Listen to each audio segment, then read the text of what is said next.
All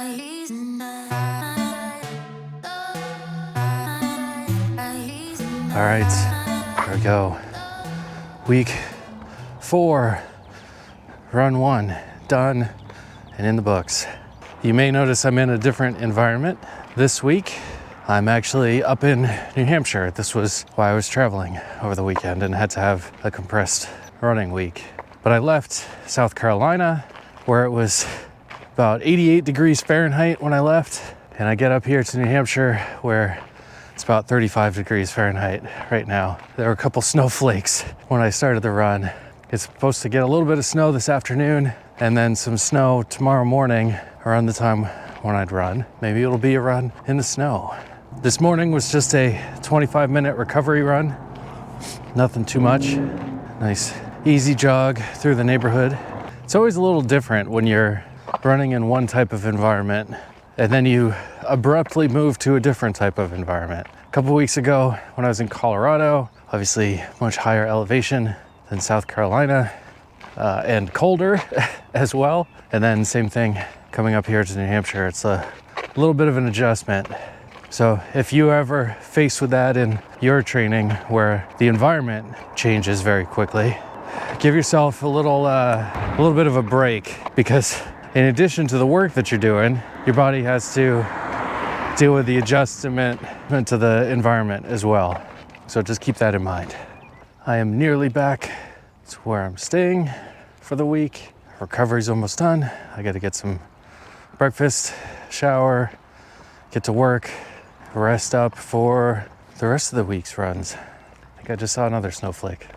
But this week 4, run 1, 25-minute recovery run is done and in the books. And I will see you in the next run.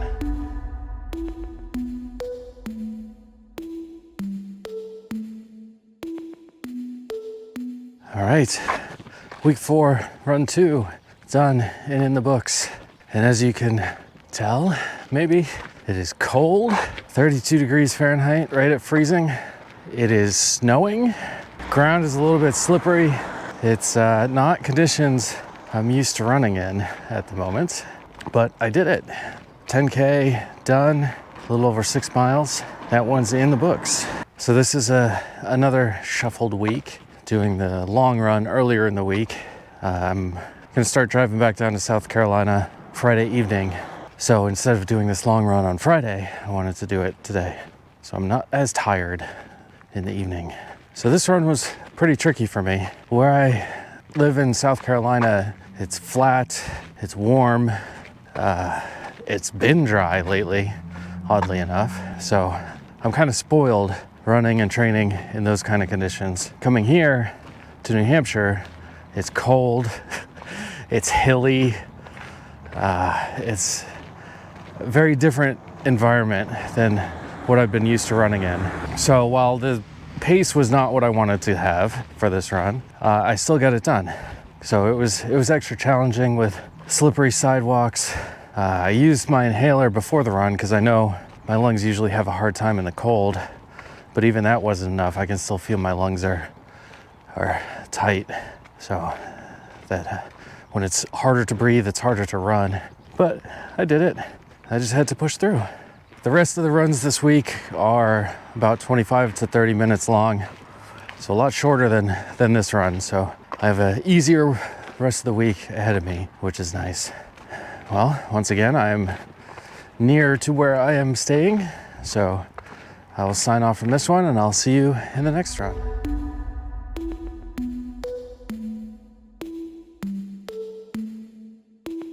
And there we have week 4, run 3, done and in the books.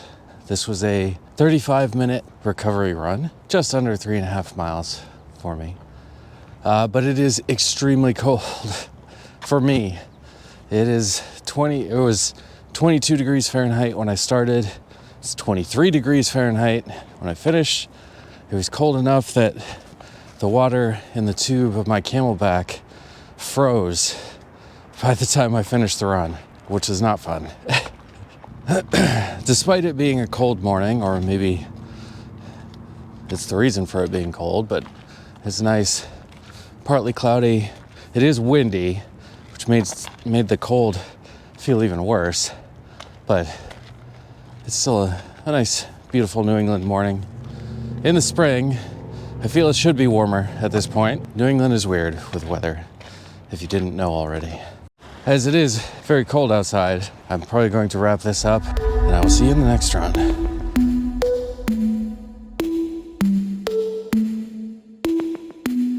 All right, that is week 4, run 4, done and in the books.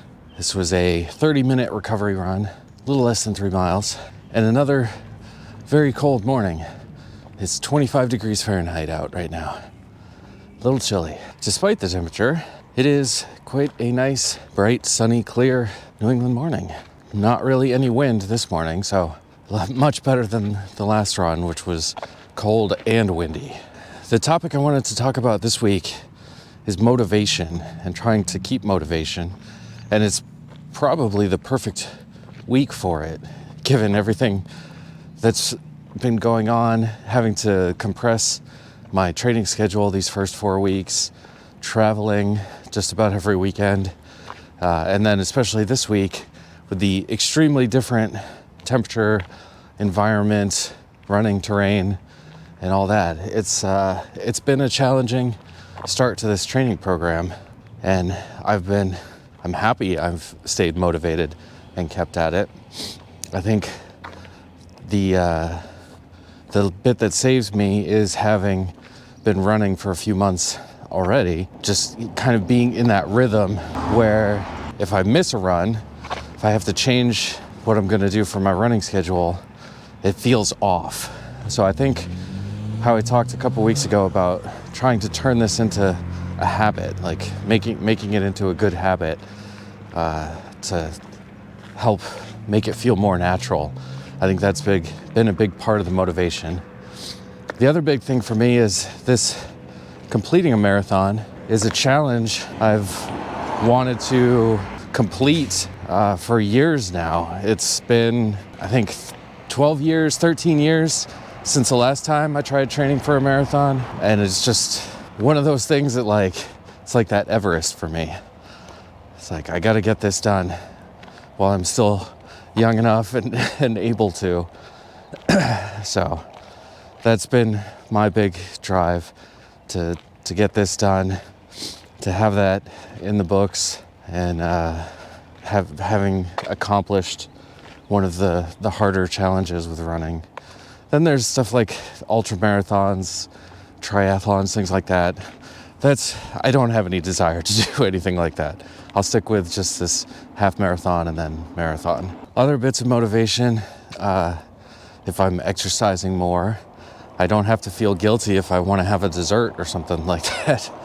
So I can motivate myself with food. I know that's a big drive for people, being able to have that dessert, that cheat meal or whatever.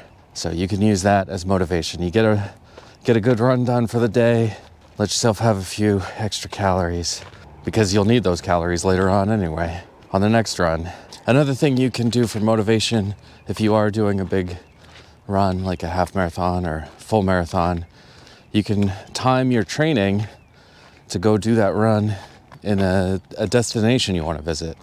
Pretty much every weekend in some city around the country, around the world, there's some sort of race going on, a 5K, half marathon, marathon, 10K, whatever. So look for a city that you want to visit, look to see if there's any running events there, and then you can use that as motivation. Like, get yourself trained up for the run, and then you get to go travel to a cool place and do it there and see everything there. But it definitely can be worthwhile to find some little spark that you can connect to running for that extra little bit of motivation to keep going on days like this where it's cold and I'd rather be inside, or if it's raining, snowing, windy, or the flip side, too hot and humid and you want to stay in air conditioning. Just thinking of those little motivating things often are enough to get you out the door and start getting one foot in front of the other to keep going. But that's it for me on this run. So I'm gonna sign off. I will see you on the next run, which will finish out week 4.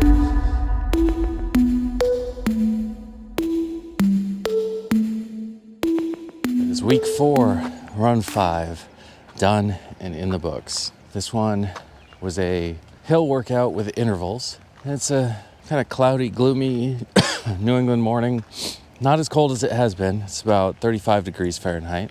So that's a win. No wind. It's pretty nice, actually. The hill behind me, which probably doesn't look like a hill, that's the hill that I was running. It is fairly steep. I'll figure out what the actual inclines are when I look at the results of the run. But it was alternating between 45 seconds at a 10K pace and 15 seconds at your all-out pace. So it was quite a good strength workout. Nice shorter run for the last run of the week. So that's 4 weeks done. I'll finally be able to do a relatively normal schedule going forward for at least a month, where I get to space out the runs and have some breaks in between them. So I've made it through the tough part. This was difficult, I will say. Especially last week, compressing all 5 runs into 3 days. That was a lot, while still doing leg workouts. I didn't do any leg workouts here. I just did yoga every day. So that helped a little bit, kind of recover my running ability. But that's gonna be it for me on this run. We are done 4 weeks. We have 14 weeks of training left to go. Gotta get some work done, get showered, hand over some stuff that we're giving to family, and then starting my drive back down south this afternoon. So it's gonna be a long day, so I'm gonna sign off here, and I will see you in the next run.